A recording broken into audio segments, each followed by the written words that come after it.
Mheshimiwa mgeni rasmi,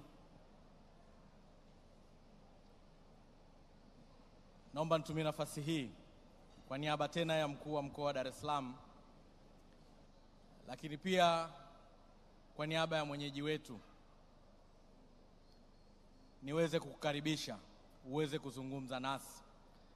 Lakini niruhusu niseme neno moja tu. Umeona roho safi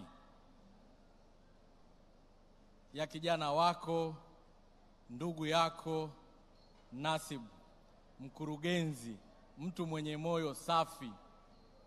Lakini leo hii anakuja kuleta jambo safi kwa mama zetu, kwa nyumba zetu, kwa maisha yetu.